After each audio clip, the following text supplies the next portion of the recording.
আজকে আপনাদের দেখাবো কিভাবে মাছ ভর্তা করতে হয়। মাছ ভর্তা করার জন্য আমি শুকনা মরিচগুলা সরিষার তেলের ভিতরে ভেজে নিলাম। এখানে দিয়ে দিব রসুনের কোয়া আর পেঁয়াজ কুচি।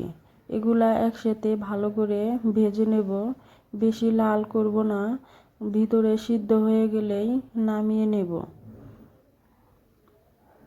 দেখতেই পাচ্ছেন ভাজাটা হয়ে গেছে।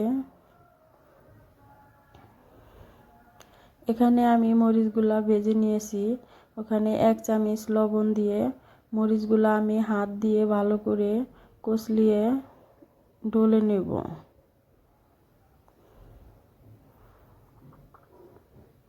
দেখতেই পাচ্ছেন হাত দিয়ে কিভাবে ডলে নিছি। এই ভর্তাটা হাত দিয়েই বানাবো। মরিচটা একদম গুঁড়ো হয়ে গেছে। এখন আমি দিয়ে দেব রসুন পেঁয়াজ ভেজে রাখা। এগুলা দিয়ে মরিচের সাথে ভালো করে মেশাবো।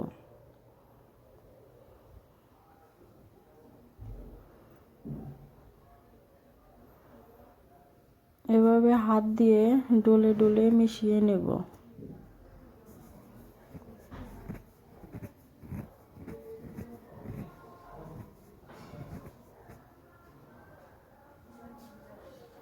মেশানো হয়ে গেছে।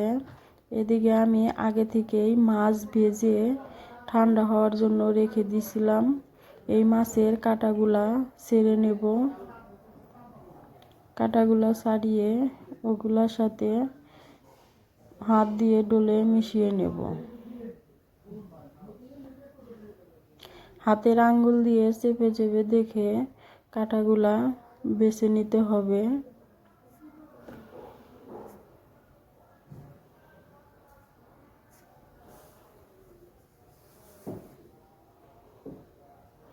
সবগুলা মাছের কাঁটা এভাবে হাতের আঙ্গুল দিয়ে চেপে বেছে নিলাম।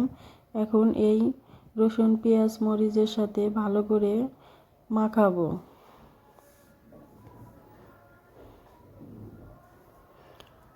এখানে আমি দিয়ে দেব কুচি করে রাখা ধনিয়ার পাতা। ধনিয়ার পাতাটা দিয়ে ভালো করে মাছের সাথে মিশিয়ে নেব।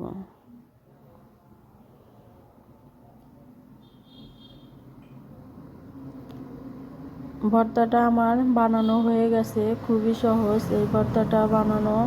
দেখতেই পাচ্ছেন কত সুন্দর হয়েছে, খেতে অনেক ভালো লাগবে।